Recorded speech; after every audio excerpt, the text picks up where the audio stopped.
오늘 하나님께서 우리에게 주신 말씀은 사무엘상 15장 1절부터 31절까지의 말씀입니다. 봉독은 1절에서 3절, 9절에서 12절, 20절에서 26절까지 하도록 하겠습니다. 사무엘이 사울에게 말하였다. 주님께서 나를 보내셔서 임금님에게 기름을 부어 주님의 백성 이스라엘을 다스릴 왕으로 세우게 하셨습니다. 이제 주님께서 하시는 말씀을 들으시기 바랍니다. 만군의 주가 말한다. 이스라엘이 이집트에서 나올 때 아말렉이 이스라엘에게 한 일, 곧 길을 막고 대적한 일 때문에 아말렉을 벌하겠다. 너는 이제 가서 아말렉을 쳐라. 그들에게 딸린 것은 모두 전멸시켜라. 사정을 보아주어서는 안 된다. 남자와 여자, 어린아이와 젖먹이, 소떼와 양떼, 낙타와 나귀 등 무엇이든 가릴 것 없이 죽여라.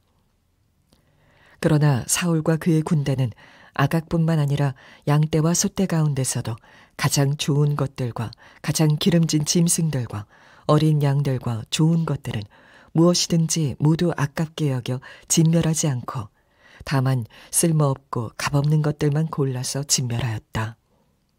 주님께서 사무엘에게 말씀하셨다.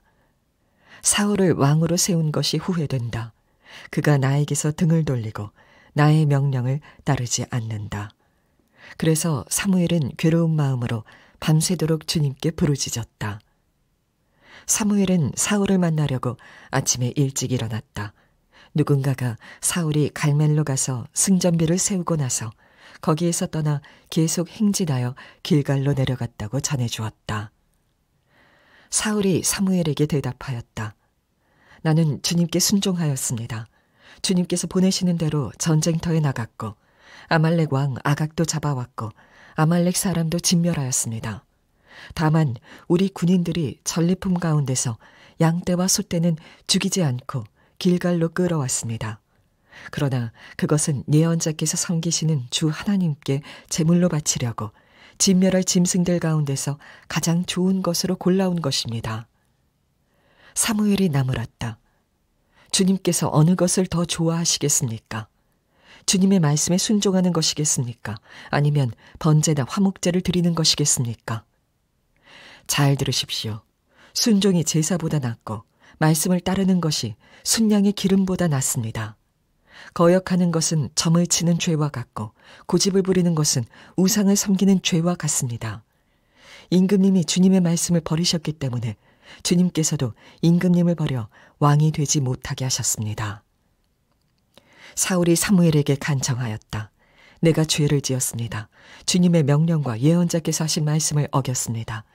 내가 군인들을 두려워하여 그들이 하자는 대로 하였습니다. 제발 나의 죄를 용서해 주시고 나와 함께 가셔서 내가 주님께 경배할 수 있도록 해 주시기 바랍니다. 사무엘이 사울에게 대답하였다. 나는 함께 돌아가지 않겠습니다. 임금님께서 주님의 말씀을 버리셨기 때문에 주님께서도 이미 임금님을 버리셔서 임금님이 더 이상 이스라엘을 다스리는 왕으로 있을 수 없도록 하셨습니다. 아멘. 하나님의 말씀입니다. 모두 자리에 앉으시겠습니다.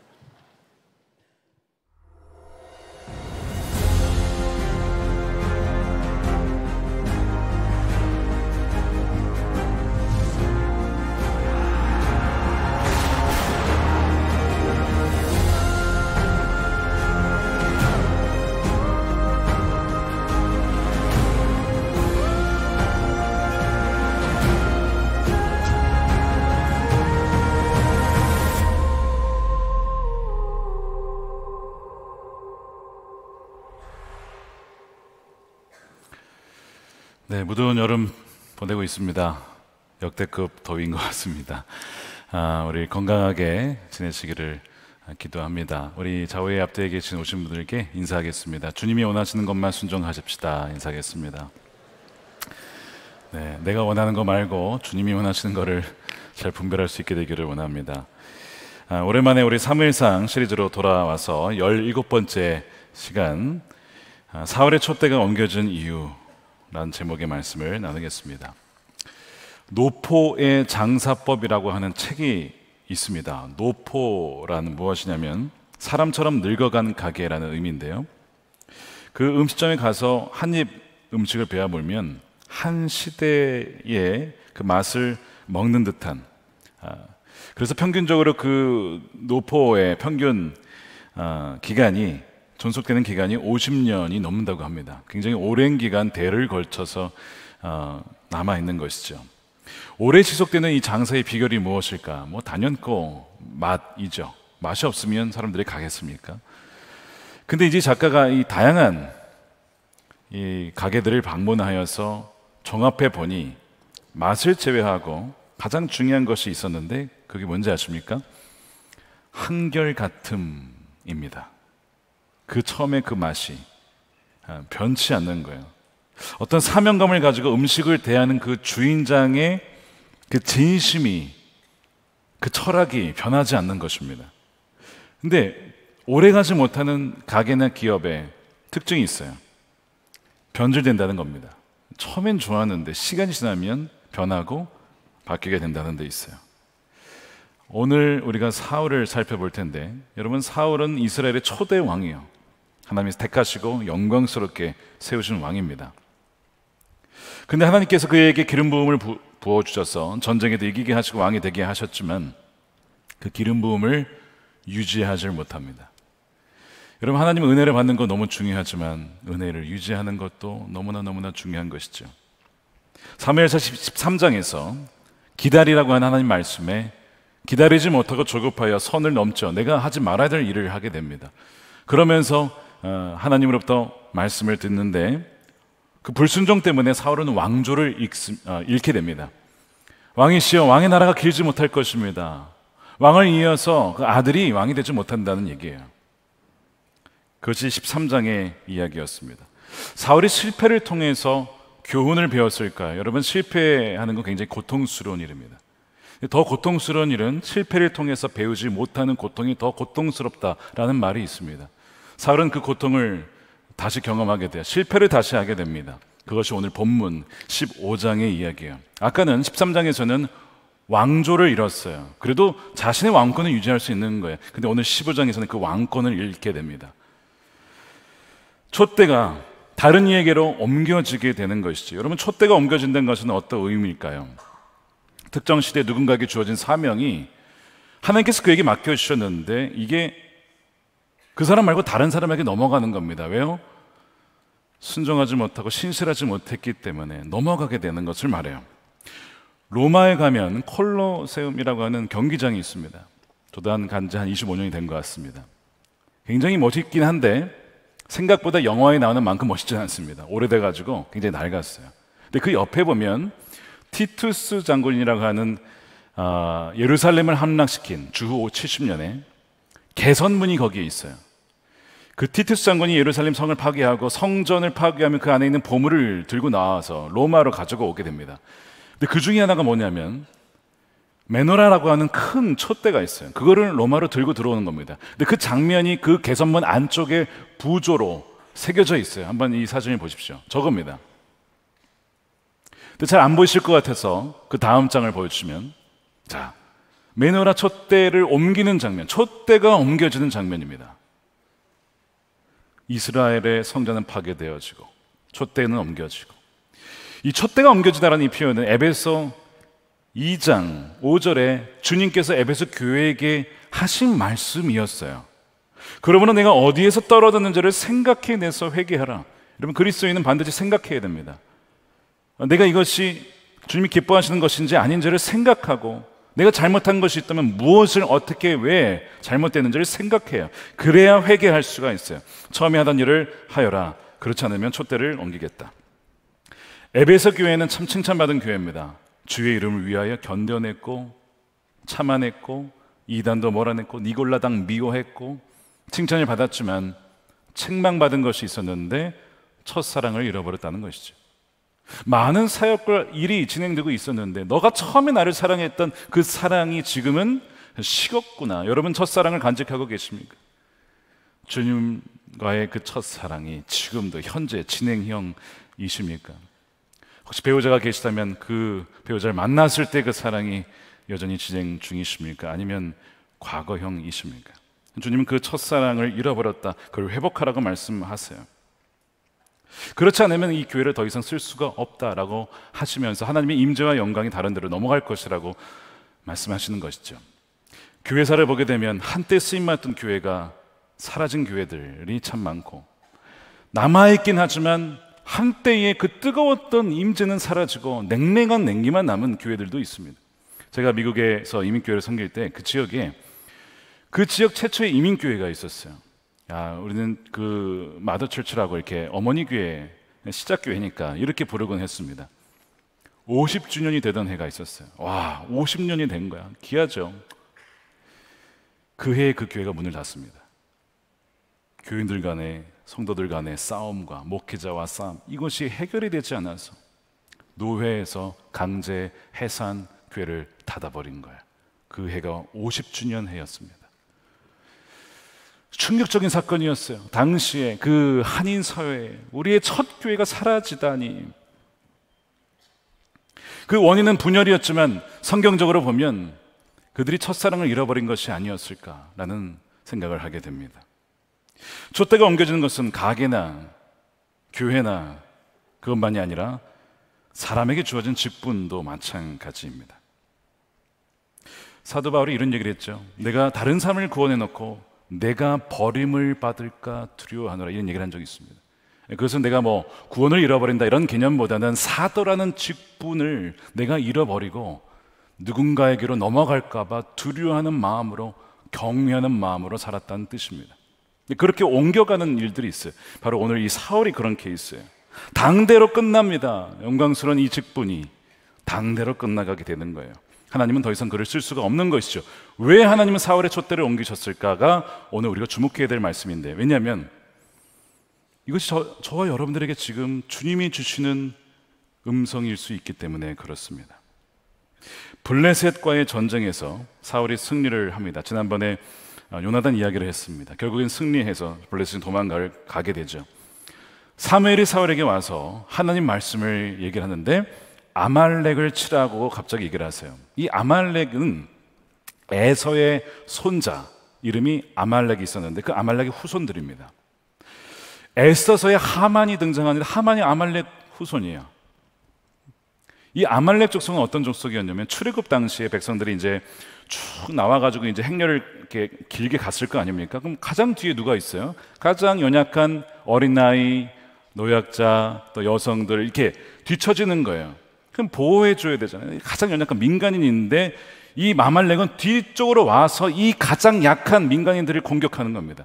아주 야비한 족속이죠. 게다가 지금 출애굽해서 가나안 땅으로 인도하고 있는 하나님의 계획이 실현되고 있는 것을 방해하고 있는 그들이 바로 아말렉 족속이에요. 하나님 그것을 기억하고 계셨어요. 잊지 않으셨습니다. 그리고 사울을 통하여 거기에 대한 대가를 치르도록 심판을 하게 하시라고 아말렉을 치라고 하시는 거예요. 그러면서 헤렘이라고 하는 진멸을 멸하십니다. 살려두지 말아라. 동물들 살려주지 마라. 왕 살려두지 말아라. 왜냐하면 영적으로 아말렉은 하나님을 대적하는 세력이기 때문에 이건 누룩과 같이 조금만 남아도 퍼져나가거든요. 그러니까 살려두지 말라는 거예요. 이것이 사울에게 주어진 하나님의 메시지였습니다. 그래서 사울이 전쟁터에 나가서 아말렉을 칩니다. 하나님이 이기게 하시죠. 근데 아말렉의 왕 아각을 생포해서 데려옵니다. 동물들 죽이라고 했는데 또 일부러 좋은 걸 가져옵니다. 여러분 순종한 겁니까? 순종하긴 했어요. 근데 다 순종한 건 아니에요. 우리는 이것을 부분적인 순종, 선택적인 순종 혹은 절반의 순종이라고 부릅니다. 사울은 순종했다고 생각했지만 주님은 순종이라고 보지 않았어요. 그렇게 말을 완전히 순종하지 않은 채 자기 마음대로 바꾸던 이 사울을 보면서 사무엘에게 하나님 하신 말씀이 있습니다. 그것이 11절입니다. 충격이에요. 사울을 왕으로 세운 것이 후회된다. 그가 나에게서 등을 돌리고 나의 명령을 따르지 않는다. 사무엘이 이 소식을 듣고 너무 마음이 아프고, 영어로는 angry, 심지어 화가 나게 됐어. 너무 마음이 아픈 것이죠. 그래서 주님께 부르짖습니다. 여러분, 하나님께서 사울을 세운 것을 후회하신대요. 여러분, 하나님도 후회하십니까? 하나님의 부르심이 후회하심이 없으시다면서요. 후회란 인간이 하는 거죠. 나의 선택의 결과가 어떠할지 다 알 수가 없어서 무지하기 때문에 때로는 내가 잘못 결정했네라는 후회를 할 수 있는 것은 인간입니다. 근데 하나님이 후회하신다? 그러면 하나님이 실수하셨다는 겁니까? 아, 내가 잘못했네.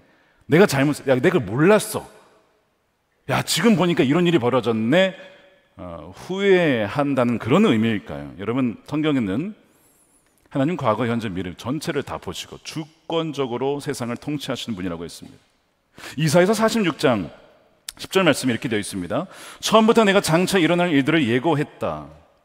내가 이미 오래전에 아직 이루어지지 않은 일들을 미리 너에게 알리지 않았느냐. 나의 뜻이 반드시 성취될 것이며 내가 하고자 하는 것은 반드시 이루어진다. 하나님이 모르시는 것이 없고 알파요 오메가이기 때문에 전체를 다 보시는, 우리는 역사라는 시간에 갇혀 있지만 하나님은 그 시간을 초월하신 분이에요. 시간도 하나님의 창조물입니다. 그러므로 모르시는 것이 없는 것. 예수님께서 이런 얘기를 하시죠. 참새 2마리가 한 양이 팔리지 않느냐, 하나님께서 허락하지 않냐, 지금 참새 1마리도 땅에 떨어지지 않는다라고 말씀을 하세요. 그러니까 하나님은 실수하시거나 뭐 그런 분이 아닌데, 그렇다면 이 후회하신다는 표현을 우리가 어떻게 이해해야 할까요? 인간의 죄에 대해서 하나님이 무척 아파하신다라는 표현입니다. 이 후회하다라는 히브리어 동사 나함은 동사 변형에 따라 여러 가지가 의미가 될 수 있는데, 여기서는 니팔형, 즉 나함티라고 했어요. 어떤 의미냐면 뭔가 행해지거나 행해지지 않은 것에 대해서 슬퍼한다는 얘기입니다. 여러분, 어떤 일이 미리 일어날 줄을 안다고 해서 그 일이 벌어졌을 때 그로 인한 슬픔과 고통이 없는 것은 아닙니다. 무슨 의미냐? 예를 들어 볼게요. 누가복음 19장 41절에 예수님께서 이런 얘기를 하세요. 예루살렘이 멸망할 것을 아셨어요. AD 70년, 아까 티투스 장군에 의해서 미리 아셨는데 예루살렘 성을 봤을 때 눈물이 나는 거예요. 그때에 파괴되어서 백성들이 죽어가고 하게 될 그 모습. 백성들아, 암탉이 너희를 모으려 했던 것 같이 내가 너희를 모으려 한 것이 도대체 몇 번이더냐. 그러나 너희가 내 말을 듣지 아니하였노라 라고 하면서 우시는 장면이 나와요. 미래에 무슨 일이 일어날지 안다고 해서 슬프지 않은 것이 아닙니다. 그래서 이 후회하다라는 단어가 창세기 6장 6절에는 한탄하사로 번역이 돼요. 땅 위에 사람 지으셨음을 한탄하사, 마음이 근심하시고 사람들의 생각에 항상 계획이 악할 뿐임을 보시고 마음이 너무 아파하시는 거죠. 괜히 지었다라가 아니라 마음 아파하시는 거예요. 하나님의 뜻대로 살지 않은 인간들을 보며 마음 아파하시는 그 모습, 지금 동일하게 사울을 향하여 그러지 않기를 바랬지만 그럴 수 있다는 것을 너무 잘 아셨다는 거예요. 자녀에 대해서 부모는 잘 알아요. 자녀가 이렇게 될 수 있는 성향이 있다는 걸, 그리고 죄를 지을 수 있는 성향이 있다는 것을 미리 안다고 해서 그 일이 벌어졌을 때, 죄를 지었을 때 슬프지 않은 것이 아닙니다. 어쩌여 너가 그런 일을 했느냐, 아픈 것입니다. 그런데 이런 마음을 사무엘은 아는데 사울은 알지 못하죠. 그래서 계속해서 뭘 하냐면 자기를 위한 기념비를 짓습니다. 12절이에요. 사무엘이 사울을 만나려고 아침에 일찍 일어났어요. 아까 이제 그 말을 전해주러 가는 거예요. 아픈 말이죠. 슬픈 말입니다. 어떤 사람이 사무엘에게 말하되 이르되 사울이 갈멜에 이르러 자기를 위해 기념비를 세우고 계속 행진하며 길갈로 내려갔다는 겁니다. 여러분, 기념비 세워질 수 있죠. 누구에 의해서? 후대에, 역사의 평가에 의해서. 아, 이 사람이 업적이 참 대단하다, 세울 수 있죠. 근데 이거는 사울이 스스로 자기 기념비를 세운 거예요. 하나님이 능력 주시고 기름 부어 주셔서 감당한 걸 가지고 마치 내가 다 한 것 마냥 기념비를 자기를 위해서 지었으니, 이거는 여러분 하나님께 드려야 될 영광을 자기가 가로챈, 이건 어떤 도둑질을 한 것이죠. 왜 사울이 이렇게 했냐면요, 이것이 당시에 아주 전형적인 이방 나라들의 풍습이요 문화였습니다. 전쟁에서 이기면 그 왕은 자신의 업적을 자기가 세워요. 비를 세우는 거예요, 기념비를. 그러니까 사울은 굉장히 당시에 이 이방 문화의 트렌드에 민감했던 사람이죠. 나도 다른 나라 왕처럼 그렇게 해야지, 기념비를 세운 거예요. 왕을 다 죽이라고 했는데 또 데려왔어요, 포로로. 왜 포로로 데려왔을까? 이것도 마찬가지입니다. 당시의 문화가 패전국의 왕을 끌고 와서 조롱하면서 행진하며 나아가는 이 문화가 있어요. 사울은 그걸 해보고 싶었던 겁니다. 누구처럼은요? 이방 나라들처럼. 자, 그러면 이 이방 나라들처럼을 왜 하게 됐느냐? 백성들이 원하는 모습이었어요. 기억나십니까? 백성들이 하나님께 왕을 달라고 요구할 때 썼던 워딩이 있어요. 정확한 워딩이 이겁니다. 모든 이방 나라들처럼 우리에게 왕을 주십시오. 이거였습니다. 사무엘상 8장 5절이죠. 그들이 사무엘에게 말하였다. 이제 모든 이방 나라들처럼 우리에게 왕을 세워주시고 우리를 다스리게 해 주십시오. 그러니까 사울은 정확하게 이 백성들의 기대치와 거기에 부응해서 이방 나라들과 그 왕들이 행하는 행동을 그대로 하고 있는 거예요. 이 백성들이 원하는 모습이었어요. 이것이 모든 이방 나라들처럼 되고 싶은 것이 그들에게 다가온 강력한 유혹인데, 이것은 오늘날 우리에게도 마찬가지입니다. 우리 그리스도인들이 받는 유혹 아니겠습니까? 자녀 교육에 있어서 세속적 기준에 맞추어야 세상에서 승리할 수 있다라는 유혹, 기업 운영을 할 때 정직과 성실이라고 하는 성경적인 가치보다는 편법과 관행을 쓰지 않으면 안 된다라고 하는 유혹, 경쟁에서 무한 경쟁에서 이기고 승진하려면 야 신앙생활 포기해야지, 일을 나와서 일해야지, 뭐 이런 식으로 유혹하는 것이죠. 교회도 성장하려면 최신 마케팅 기법을 비롯한 세상의 경영 방식을 그대로 카피해서 쫓아야 성장하지 않겠어라고 하는 유혹, 이 모든 이방 나라들처럼 되고 싶은 유혹이 우리의 실생활에 얼마나 침투해 있는지 모릅니다. 그러니까 사울의 이러한 행동은 이미 세속에 물든 세속적인 그리스도인의 전형적인 모습을 보여주고 있는 거예요. 근데 하나님이 원하시는 것은 전혀 아니었습니다. 하나님이 너무 마음이 아팠어요. 그리고 사무엘은 그 하나님의 마음을 알았어요. 그래서 사무엘이 사울에게 호통을 칩니다. 이 선지자잖아요. 사무엘상 15장 16절에 사무엘이 사울을 꾸짖었다. 여러분, 꾸짖을 수 있는 자는 누군지 아십니까? 그 사람을 위해서 눈물로 기도한 사람은 꾸짖을 수 있어요. 정말 사랑해서 하는 말이니까. 그러나 눈물 없는, 그리고 기도 없다면 그것은 정죄가 될 뿐입니다. 그러니까 지금 사울에게 유일하게 말할 수 있는 사람은 사무엘밖에 없습니다. 그는 통곡하며 사울의 영혼을 위해서 기도했던 사람이에요. 주님께서는 저 못된 아말렉 사람들을 진멸하고 그들을 진멸할 때까지 그들과 싸우라고 했지, 진멸하라고 했지, 그걸 받아들이라고 했습니까? 왜 그 유혹을 받아들여서 왕이시여 그런 범죄를 하셨습니까? 라고 하면서 이 울면서 애통하는 사무엘의 여러분 감정을 느끼셔야 돼요. 이 애통한 마음을 가지셔야 돼요. 그런데 어찌하여 주님께 순종하지 아니하고, 순종에는 마음이 없어요. 말씀이 무엇인지는 관심이 별로 없고, 사울의 마음은 약탈하는 데서, 어떤 일을 하고 난 다음에 여기서 얻게 될 유익, 그것이 재정이든 그것이 어떤 물품이든 무엇이든 그 유익에만 마음이 쏠려 있는 거예요. 쏟는 거예요. 거기에 주님이 주시는 마음, 순종에는 마음이 없어요. 갈라져 있는 거예요. 하나님 마음에 맞는 사람이 아니에요. 어떻게 그런 악한 일을 하셨습니까? 이런 얘기를 했을 때 아마 이 사무엘은 굉장히 화가 나기도 했지만 너무나 안타까운 마음에 분명히 얘기했을 것입니다. 그러면 회개하면 되잖아요.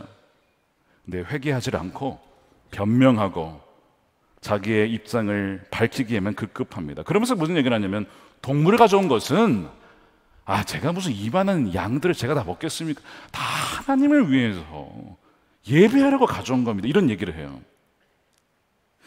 예물 드리는 거, 제물을 바치는 거, 예배의 중요한 요소이지만 그러나 가장 중요한 본질은 아닙니다. 더 중요한 것이 있어요. 하나님이 기뻐하시는 것은 순종입니다. 순종의 예배예요.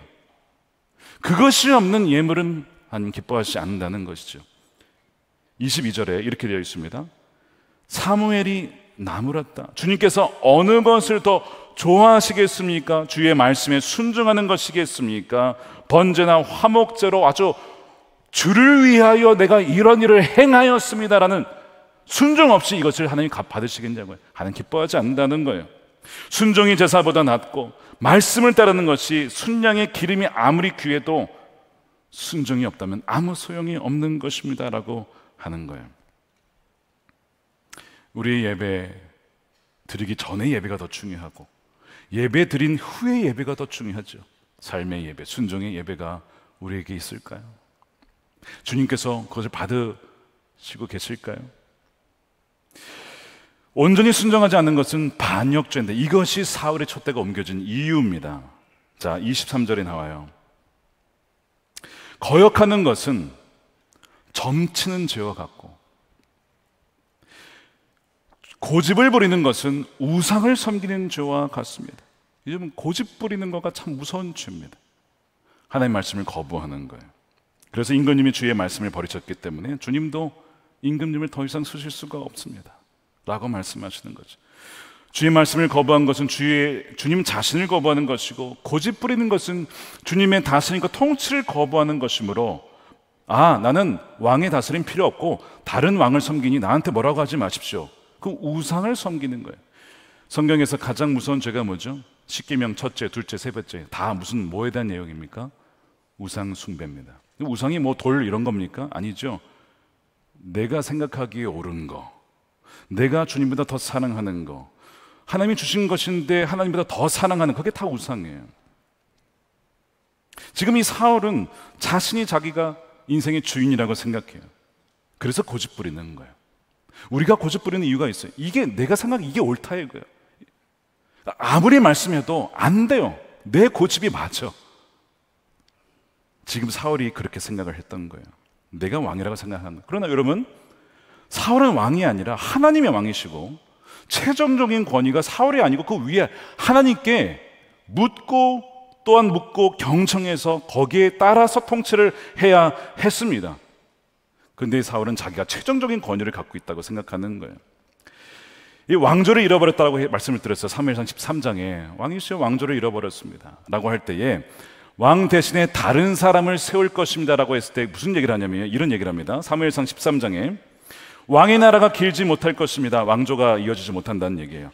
여호와께서 왕에게 명령하신 바를 왕이 지키지 아니하였으므로 여호와께서 그의 마음에 맞는 사람, 하나님 말씀에 따라 순종하여 따라갈 그 사람을 구하여 세울 텐데, 여호와께서 그를 그의 백성의 왕이 아니고 뭐라고 표현했냐면 지도자로 삼으셨느니라 이렇게 표현합니다. 히브리어에서 왕이라고 한 단어는 멜렉이라는 단어예요. 근데 의도적으로 사무엘은 멜렉이라고 하지 않고 나기드라고 하는 단어를 썼어요. 이것은 지도자로 번역이 되지만 정확하게 더 번역하면요, 대리 통치자입니다.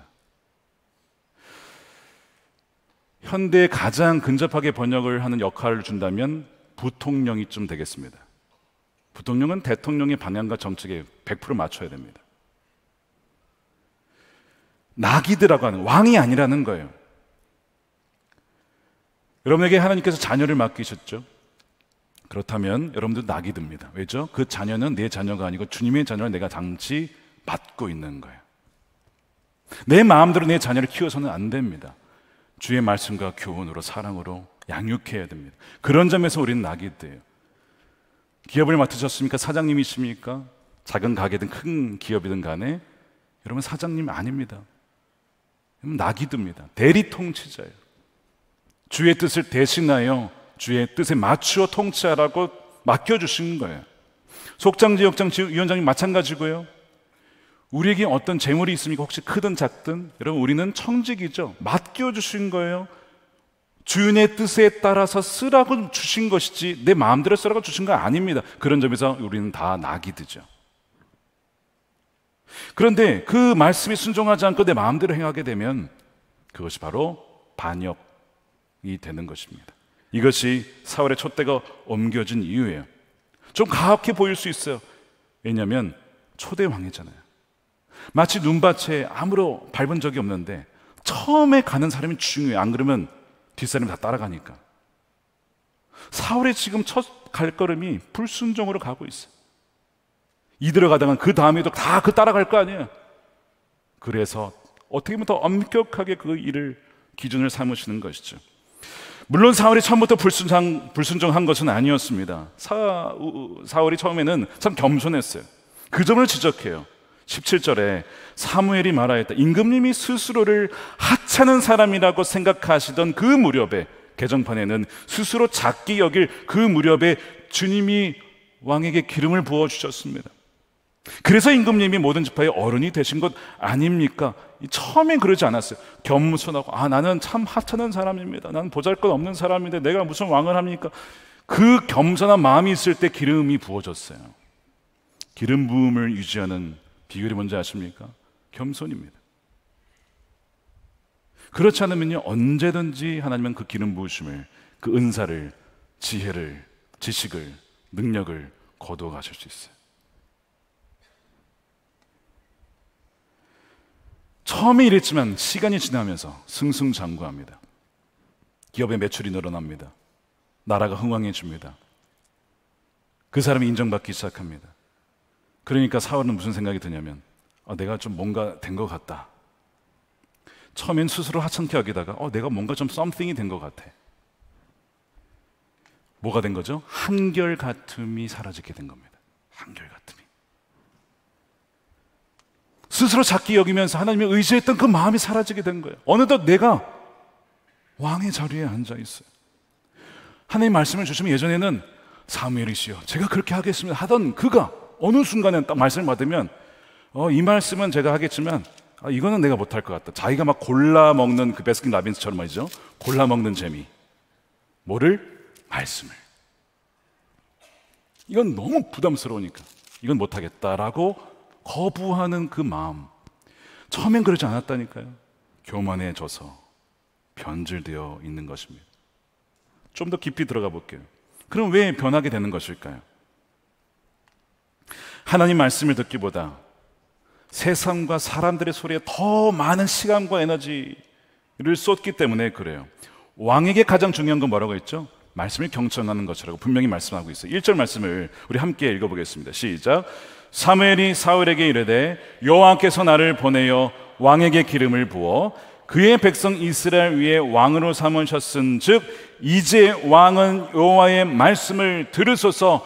왕이라고 마음대로 하는 것이 아니라 당신은 실제적으로 나기드이기 때문에 말씀을 듣고 행해야 됩니다. 쉐마라고 했어요. 근데 이 말씀을 듣지 않고 사울은 다른 데 더 관심이 많아요. 자, 동물들을 잡아왔습니다. 동물들의 소리가 막 들려요.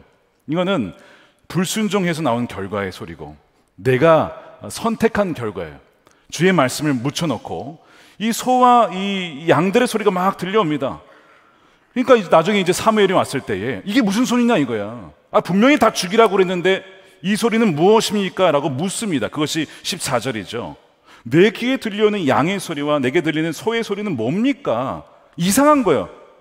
벌써 이 사무엘은 소위 쎄한 거죠. 이게 지금 바로 아는 거예요. 바로 주님이 원하시는 것이 아님을 바로 알아요. 그런데 사무엘은 영이 깨어있고 맑기 때문에 주님이 원하시는 것이 아님을 아닌 소리를 분별했지만 사울은 너무나 오랜 시간 불순종에 익숙해져 있어서 동물들의 소리를 들어도 이게 문제인지 아닌지를 전혀 모르고 있었다는 거예요. 여러분 이 모습을 한번 보세요. 우리가 대화를 하다 보면 또 말씀을 읽다 보면 직장생활을 하다 보면 여러 가지 결정을 하고 대화를 하다 보면 주님이 기뻐하시는 이야기거나 말이거나 대화거나 결정이거나를 우리 마음으로 알 때가 있어요. 이거는 주님이 기뻐하시는 것이 아닌데 성령이 계시기 때문에 그렇습니다. 이 분별이 되면 참 감사한데요. 이거를 무시하고 지나가게 되면요, 나중에는요 딱 봐도 이건 문제인데 이게 뭐가 문제야? 아까 양과 소리 그냥 가져왔잖아요. 주님이 원하시는 거에 관심이 없고 이걸 통해서 얻을 유익에만 관심이 있는 거예요. 내가 나중에 이거 성공하면 내가 이런 거 할 거고 내가 뭐 할 거야. 누가 딱 봤을 때 이거 문제인데? 아니 그게 중요한 거 아니잖아. 근데 그 사람은 전혀 몰라 이게 문제라는 것을. 전혀 알지 못하는 거예요. 영혼을 혼탁하게 하는 잡음과 노이즈가 있다는 것을 사무엘은 알았지만 사울은 알아차리지 못합니다. 왜냐하면 너무 오랜 시간 이 육신의 소리에만 반응을 했기 때문에 그래요. 그리고 더 나아가서 사람들의 소리에 귀를 기울입니다. 자, 24절이죠. 사울이 사무엘에게 이르되 내가 범죄하였나이다. 내가 여호와의 명령과 당신의 말씀을 어긴 것은, 어긴 것은 백성을 두려워하여 그들의 말을 더 청종했기 때문이다. 말씀보다는 사람들의 말을 더 청종했대요. 과거에도 이런 일이 있었어요. 모세가 시내산에 올라가서 말씀을 듣고 있는데 아론이 백성들과 있다가 백성들이 우리에게 하나님을 보여달라 막 아우성치니까 금을 모아다가 금송아지 만들어 놓고 이것이 너희를 인도하는 하나님이다. 우상 숭배를 범합니다. 그걸 하면서도 이게 문제인 줄을 몰라요. 아론이 영적인 분별력이 흐려졌기 때문에 그렇습니다. 비슷한 일이 오늘도 벌어진 거예요. 사울이 사람들의 여론에 못 이겨서, 아니 못 이긴 게 아니라 그게 맞다라고 생각을 한 것이죠. 물론 여러분, 소통해야 됩니다. 소통 없는 불통이 되어서는 안 되고, 사람들의 아픔과 어려움이 무엇인지 알아듣고 그것을 또 해결해 줄 수 있는 것이 왕이어야 합니다. 그러나 때로는 아닌 것은 아니라고 할 수 있는, 미움받을 수 있는 용기가 있어야 됩니다. 사람들로부터 인기 없는 행동을 감수할 만한 담대함이 지도자에게는 있어야 됩니다.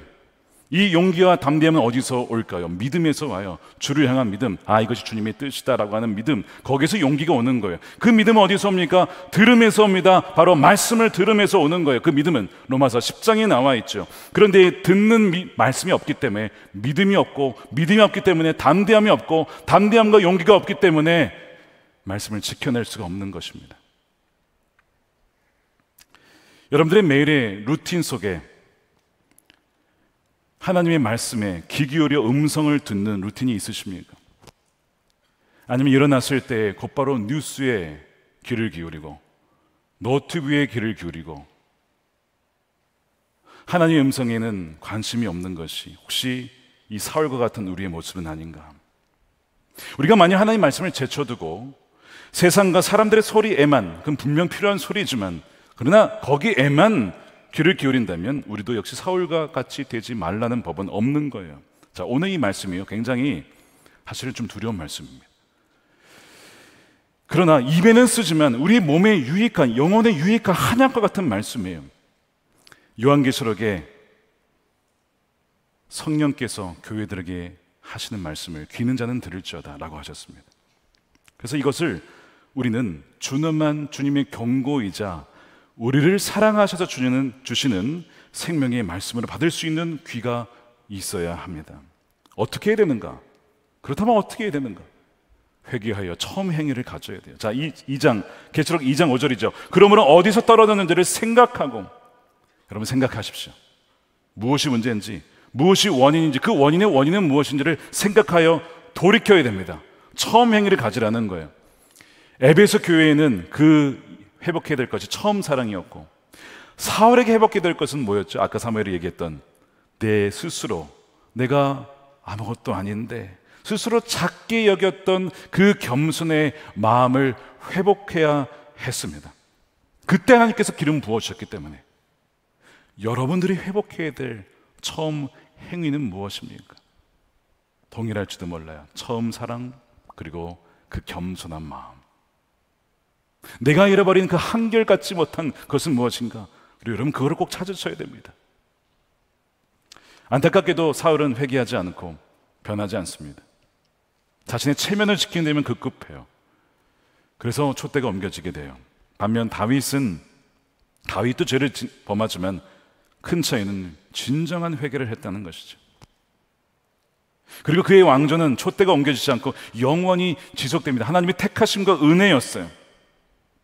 그러나 노포의 장서법에 나온 비결처럼 다윗에게는 사울에게 없던 중요한 차이가 있었는데, 그 중에 하나가 시편 78편 70에서 72절에 나옵니다. 주님의 종 다윗을 선택하시되 양의 우리에서 일하는 그를 뽑으셨다. 암양을 돌보는 그를 데려다가 주님의 백성 야곱과 주님의 유선 이스라엘의 목자가 되게 하셨다. 그는 뭐라고 되어 있습니까? 한결같은 마음으로 그들을 기르고 섬겼다.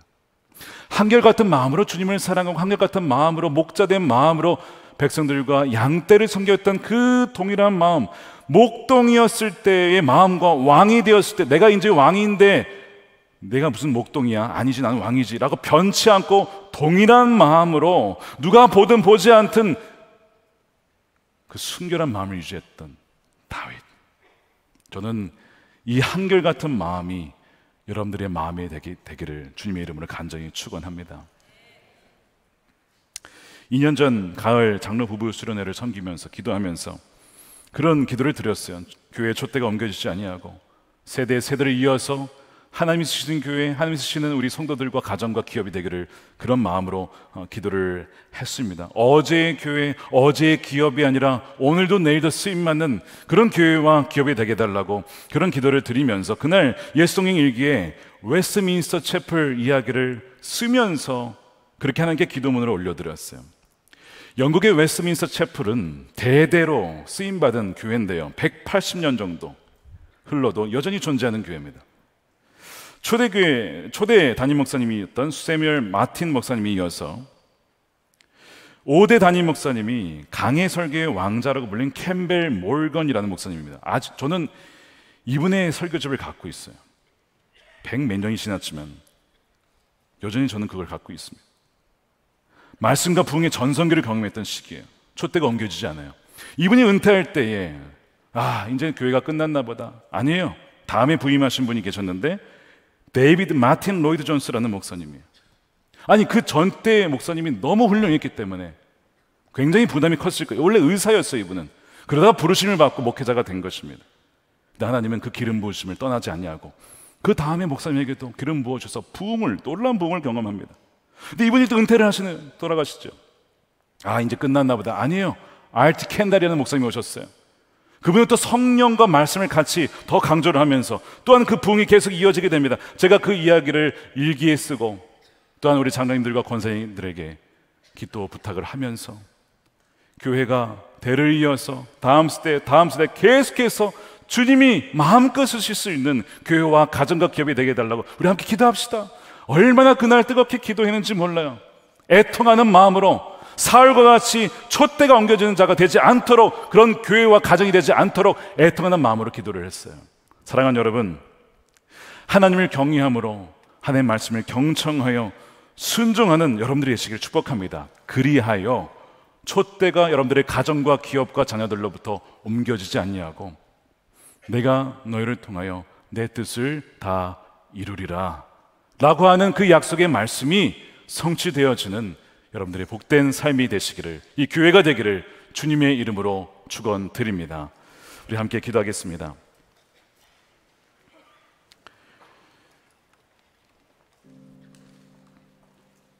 이 시간 우리 함께 기도할 때에 오늘 말씀을 들으면서 사울의 모습 속에서 우리의 모습을 보지 않으셨습니까? 이 말씀을 오늘 우리에게 주신 것은 우리가 사울처럼 된다가 아니라 사울처럼 되지 않기를 간절히 바라는 마음으로, 부모의 마음으로 주님이 우리에게 오늘 주신 것이라고 믿습니다. 그러니까 귀 있는 자는 들을지어다 라고 말씀하셨잖아요. 교만하여서 주의 말씀을 선별적으로 선택하여 따랐던 이것이 사울의 모습이었고, 고집 부리는 것이 거역하는 것이며 우상 숭배하는 것임을 오늘 알게 되었으니 지금까지의 삶은 주님께서 주여 용서해 주시고, 로마서 표현에 의하면 지금까지의 죄를 하나님께서 간과하여 주셔서 그냥 없던 걸로 해 주시겠다는 거예요. 예수 그리스도의 보혈로 우리가 회개할 때에. 그러나 오늘부터는 불순종의 자녀가 아니라, 불순종의 아들들 딸들이 아니라 온전히 주의 말씀에만 순종하고 따라가서 기름 부음이 떠나지 아니하고 촛대가 옮겨지지 아니하고 나의 때만이 아니라 우리 자녀에게도, 그 자녀에게도, 이 교회도 지금 때가 아니라 계속해서 다가오는, 그리고 주님이 오시는 그날까지 선교적 공동체로 쓰임받을 수 있도록 우리 마음을 다해서 이 시간 통성으로 기도하겠습니다. 아버지 하나님 감사합니다. 주님, 오늘 사울의 촛대가 옮겨진 이유를 돌아보며 이것이 우리에게 주신 말씀인 것을 기억합니다. 하나님, 우리에게 주의 성령을 부어주시되 거두지 마시고 이 촛대가 계속해서 이어지며 부어질 수 있도록 하나님 역사하여 주시옵소서. 진실하신 아버지 하나님, 백성들을 사랑하셔서 촛대를 옮겨셔서 사울이 아니라 다윗을 통하여 또한 더 나은 다윗이신 예수 그리스도 우리에게 왕을 주셨으니 하나님의 크신 은혜에 감사를 드립니다. 아버지 하나님, 주의 말씀 앞에 순엄함으로 두렵고 떨리는 마음으로 순종하여 나가는 하나님의 백성들이 되게 하여 주시옵소서. 그 기름 부음을 거두지 마시고 매일마다 하나님을 동행함으로 하나님의 뜻에 순종하는 하나님의 백성들 다 되게 하여 주시옵소서. 오 주님, 우리에게 이 중요한 말씀을 주셨사오니 내 삶의 말씀이 실체가 되게 하시고 드러내 주시옵소서. 살아계신 아버지 하나님 감사합니다. 자녀를 사랑하시기에 징계하신다고 하신 주님, 오늘 이 준엄한 경고의 말씀을 우리에게 주신 것은 우리를 너무 사랑하셔서 사울과 같이 그렇게 촛대가 옮겨지는 일이 없도록, 아니 다윗처럼 영원한 왕 예수 그리스도를 영원히 동행하며 살아가기를 원하는 마음으로 주님께서 우리에게 주신 줄로 믿습니다. 주여, 우리의 굳어진 마음, 고집스러운 마음, 완고한 마음을 주의 말씀으로 녹여주시고 깨뜨려 주시옵소서. 스스로 하찮게 여기며 아무것도 아니라고 여겼던 그 첫 태도와 마음을 우리에게 허락하여 주셔서 한결같이 겸손한 마음으로 주의 말씀 앞에 엎드려 어떠한 말씀이든지 아멘 순종하여 하나님의 뜻이 이루어지는 귀한 축복의 통로요 가정과 기업이 될 수 있도록 하나님 사용해 주시고 하나님 홀로 영광 받아 주시옵소서. 이 시간 온전한 11조와 감사헌금과 성경금을 올려드리며 우리의 삶도 가정도 기업도 맡겨드리오니 기쁘신 뜻을 위하여 마음껏 사용하여 주시며 우리의 예배가 순종의 예배, 삶의 예배가 되게 하여 주셔서 날마다 주님을 더욱더 닮아가며 부족하지만 우리의 삶을 통해 주님을 알지 못한 이들이 주께로 돌아오는 주여 놀라운 구원의 역사가 일어나게 하여 주시옵소서.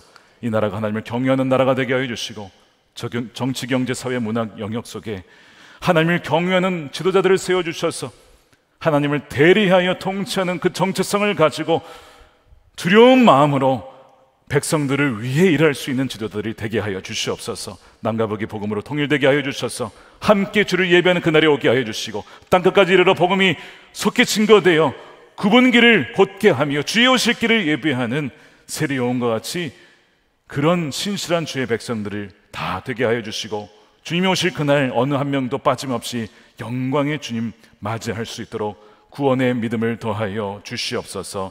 감사드리며 우리 구주 예수님의 이름으로 기도드립니다. 아멘. 다 같이 일어나셔서 우리 봉헌 드리면서 주님 말씀하시면 찬양하겠습니다.